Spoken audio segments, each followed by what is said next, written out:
Hello and welcome. Today we're looking at a piece called A Day of Health Adventures and Unexpected Wisdom. It's a story about three seniors, Mr. Johnson, Mrs. Baker, and Grandpa Thomas, navigating things like yoga and grocery shopping. And it's trying to do something really interesting with that. It is. So let's dive right in with the first big challenge here, which is how it tries to integrate its educational health facts into the story. Right. Because the desire to educate is clearly there. But I think we need to look at how those facts are being delivered. Yeah. The execution, it relies really heavily on what I'd call narrative intrusion. Okay, what do you mean by that? Well, after a scene, like the yoga scene, for instance, the narrator just kind of breaks the fourth wall to state a fact. Right, I remember that part. After Mrs. Baker falls and says, "I am timber," the story just pivots. Exactly. It pivots to, despite the laughter, they learn that balance training lowers risk of falls by up to 30%. It creates a very distinct stop-and-start rhythm. It feels like hitting a speed bump. You're sort of cruising along with the characters, enjoying the story, and then bam, you're in a classroom learning a statistic. Yes, and you're pulled right out.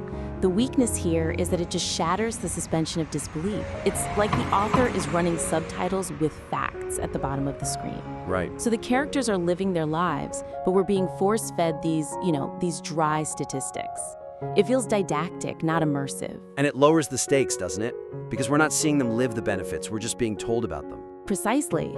So the argument here, I think, is that we need to embed these health benefits directly into what the characters are thinking or saying. So into their actual experience. Yes.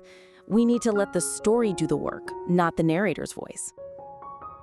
Okay, so let's get concrete. How would that work? Well, instead of that 30% statistic right after the yoga incident, let's delay it, make it practical. Okay. Maybe later at the market, Mr. Johnson almost slips but catches himself. Or he catches a falling apple.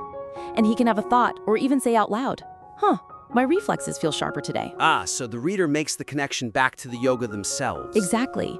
It proves the science without having to state the science. It makes the lesson stick because the reader participated in figuring it out. I like that. What about the brain training part? Same logic. The text says brain stimulation helps maintain cognitive function, which is a very sterile sentence. Very. Instead, let's show it. Later on, when they're talking to that teenager, maybe Mrs. Baker feels mentally quicker. Yeah. She could recall a name or a detail that she'd normally forget, and she can think to herself, that Sudoku must be working. It connects the activity to the result through her own experience. Right. It respects the reader's intelligence. And that idea of respecting the reader, I think it leads right into our next point about the humor. It does. We need to trust them to get the comedy without resorting to what feel like cheap shots. Let's talk about the tone and the dignity of these characters. Yeah, this is a fascinating point. Have we considered the difference between laughing with the characters and laughing at them? And where does this piece fall? Well, right now, the weakness is that the humor leans very heavily on their physical incompetence. Okay, like the drunk flamingo wobble? The drunk flamingo, Mr. Johnson reading labels upside down, Mrs. Baker rolling watermelons after she falls. It's treading into some dangerous territory, isn't it? It feels like it's engaging in, ageist tropes where the seniors are the butt of the joke. They are. And it sort of undermines their dignity. The story wants to be about healthy aging, but it portrays them as bumbling and frail. Yeah, a little confused. Right, so it contradicts its own message of vitality. We want them to be the agents of the humor, not the victims of it. Okay, so the potential for great comedy is there, but we need to reframe where it comes from. Exactly. The improvement is to shift the source of the humor away from physical incompetence and towards their wit, their perspective. Let them be the ones laughing at the absurdity of the world. Yes, let's look at the yoga scene again. Instead of Mr. Johnson just falling over, what if Grandpa Thomas critiques the tree pose? How so? He could argue that it's biologically inaccurate, or that no tree in nature would ever bend that way. I like that. It shows he's sharp and cynical. He's not failing at yoga, he's satirizing it. He retains his dignity. It gives him agency. He's a critic of the world, not a victim of his own body. Right. And the market scene, that's a perfect opportunity. Right now, Mr. Johnson reads the label upside down because he forgot his glasses. Which is a huge trope. Seniors being forgetful and blind. Such a trope. Instead, let's flip it. Have him read the label perfectly, but then he scoffs at what it says. At the marketing itself. Yes, let him critique the absurdity of a jar claiming it has negative calories.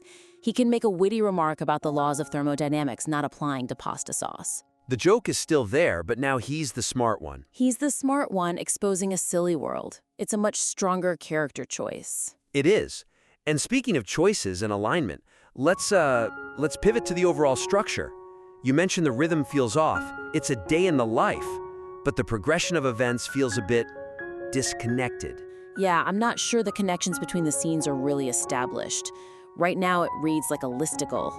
It's literally numbered 1 through 6 in the draft. It is. We go from the yoga to the market to a nap to the cafe. And the transitions are just after a long walk or 10 minutes later. So there's no narrative propulsion. None. That's the weakness. The events happen one after another, but they don't feel causally linked. It's just a checklist of senior activities. It's more of a slideshow than a movie. You could put it down at any point and not feel like you're missing anything. Exactly. So the improvement here is to start using causal transitions. The physicality of the characters, especially in a story like this, has to drive the plot. What do you mean by that? The body's reaction to scene A has to be the thing that dictates scene B. The consequence of one event needs to force the next one. Okay, I think I see where you're going. Let's take an example. How do we get from the market to the nap? Right now, they just decide to nap. Well, let's use that bowling ball. Wrestling that heavy thing home would be exhausting, right? Absolutely. So let's use that. The exertion of that victory, carrying the watermelon home, physically drains them. So they aren't just napping because they're seniors who nap. No! They're napping because they just performed a feat of strength. The exhaustion forces them to sit on that bench, which then leads to the nap. The nap becomes an earned plot point, a direct consequence of the market. I like that. It flows so much better. Okay, and what about from the nap to the brain training? Well, what do you feel like when you wake up from an accidental nap on a park bench? Groggy? Disoriented? Exactly. So Mrs. Baker shouldn't just wake up and decide to go to a cafe. She should feel foggy and insist they need to wake up their neurons. Ah, so the grogginess from the nap propels them to the Sudoku? They're seeking it out as a cure. Yes, and suddenly the story has momentum. One thing leads to another because of the character's physical needs, not just because of the clock. It turns a list into a real story. And that brings us to the climax, the interaction with the teenager. This is where all the wisdom is supposed to come together. But it feels like the author is stepping in again. It does, and I wonder how authentic that dialogue really sounds. The weakness is that the whole interaction is so didactic. The seniors just speak in bullet points. Move every day. Eat real food. It reads like a sidebar in a health magazine, and the teenager's reaction, that's better advice than anything I've heard online. Yeah, it feels like it's serving the author's ego, not the story. Completely.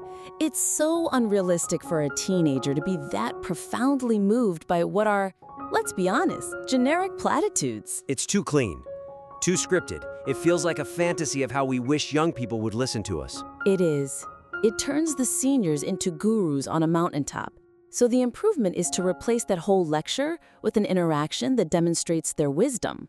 Okay. We need to ground it in the characters we've actually built, these mischievous, sarcastic people. So not a Q&A session, but a real moment of connection.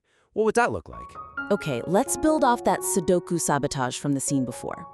Instead of the teen just walking up and asking for their secret, which, never happens. Right.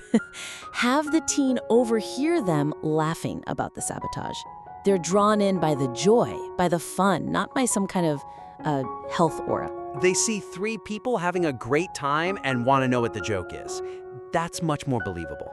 And then the advice itself, we have to get rid of the list. No more bullet points? No. Instead of 5 rules, have Grandpa Thomas offer one specific, slightly chaotic piece of advice that sums up their whole philosophy. Like what? Maybe he references the baby dragon sweet potatoes from earlier, or the joy of shared snoring. He could say something like, The secret is finding friends who will forgive you for ruining their crossword puzzle. That's so much better. It's specific to them. It shows that health is about community and forgiveness, but through a joke that only they could make. Right? It reinforces their personalities instead of turning them into generic mouthpieces. The wisdom feels earned. And that brings us to the ending. It wraps up with a sunset and a promise, but it feels a little disconnected from the tone we've been building. Yeah, that ending. Currently, we have a superhero hand stack and they all say, deal. It feels a little Artificial. overly sentimental. It's a bit of a tonal whiplash, isn't it? It is. These are characters who were sabotaging each other's puzzles a scene ago. To end on such a saccharine note feels out of character. Like the characters got swapped out at the finish line for an after-school special. Yes. So the weakness is that it feels unearned. The improvement is to use a callback, ground that emotional moment in the reality of who these people are. So we can keep the sentiment, but it needs to be flavored with their brand of humor. Exactly. We keep the sunset, but we change the dialogue.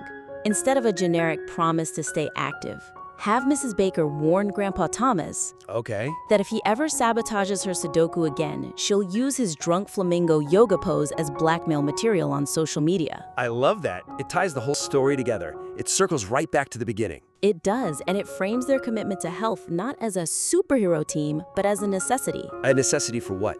To keep up their mischief for another day. It aligns perfectly with their identity as troublemakers, It feels so much more organic. It implies their health is just the fuel for their fun. which is a much more inspiring message, I think. So to just recap the main points for our listener. First, move the health facts out of the narrator's voice and into the character's actual experiences. Right. Let the story show the benefits, don't just tell them. Second, shift the humor. Move away from physical incompetence and ageist tropes and lean into their wit and intelligence. Give them their agency back. Third, create those causal links between scenes.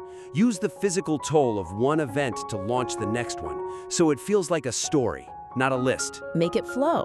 And finally, ground that wisdom in the ending in specific character-driven moments. Use callbacks and inside jokes instead of generic advice or cliches. Exactly. Trust the characters you've built.